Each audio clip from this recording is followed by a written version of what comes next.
ಹಾಕಿದ್ರು. ಹೌದು, ಅರ್ಥ ಆಯ್ತಾ? 15 ನಿಮಿಷ ಮಾತಾಡ್ತೇನೆ ನಾನು. 15 ನಿಮಿಷದಲ್ಲಿ ನನ್ನ ನಿಲ್ಸೋದಕ್ಕೆ ಟ್ರೈ ಮಾಡ್ರಿ.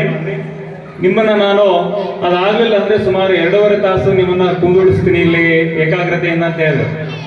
ಆ ಕೆಲಸನ ಅವರು ಮಾಡಿದ್ದಾರೆ.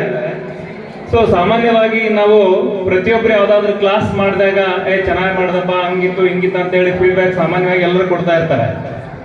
ಆದ್ರೆ ನನಗೂ ಅವರೆಲ್ಲೋ ಮಾತಾಡ್ಬೇಕಾದ್ರೆ ನನ್ನ ಕಣ್ಣಂಚಲ್ಲಿ ನೀರು ಬಂದಿದ್ದು ಇದು ಸತ್ಯ ಇದೆ. ಯಾಕೆ ಅಂದ್ರೆ ಅವರು ಬಹಳ ಮುಖ್ಯವಾಗಿ ಶಿಕ್ಷಕರಿಗೆ ಹೇಳೋದಕ್ಕಿಂತ ಮುಂಚಿತವಾಗಿ ತಂದೆ ತಾಯಿಗಳ ಬದ್ಧತೆಯನ್ನು ಅವ್ರು ಹೇಳಿದ್ರಲ್ಲ, ಆ ಕಣ್ಣಂಚೆಲ್ಲ ನೀರು ತುಂಬಂತು. ಯಾಕಂದ್ರೆ ಇವತ್ತು ತುಂಬಾ ಅದ್ಭುತವಾಗಿತ್ತು ನನ್ನ ಪ್ರಕಾರ. ಜೊತೆಗೆ ಪ್ರತಿಯೊಬ್ಬ ವಿದ್ಯಾರ್ಥಿಗಳಿಗೆ ಸ್ಫೂರ್ತಿಯಾಗಿತ್ತು, ಮಾದರಿಯಾಗಿತ್ತು. ಆ ಮೋಟಿವೇಶನ್ ಇದೆಯಲ್ಲ, ನಾವ್ ಯಾರನ್ನ ಅವ್ರು ಹೇಳಿದ್ರು ನನಗೆ ಅದು ನೆನಪಾಯ್ತು. ನಾನು ಅದಕ್ಕೆ ಕೆಲವೊಂದು ಪಾಯಿಂಟ್ಸ್ ಬರ್ಕೊಂಡಿದ್ದೀನಿ. ನಾವು ಯಾರು ಕೇಳಿದ್ರೆ ಒಂದು ನೀರು ಕುಡ್ದೆ, ಆದ್ರೆ ಅವ್ರು 2.5 ತಾಸು ಮಾತಾಡೋದ್ರಿಂದ ಒಂದ್ ಚೂರು ಸಹ ನೀರು ಕೂಡ ಕುಡಿದಿಲ್ಲ ಅವರು.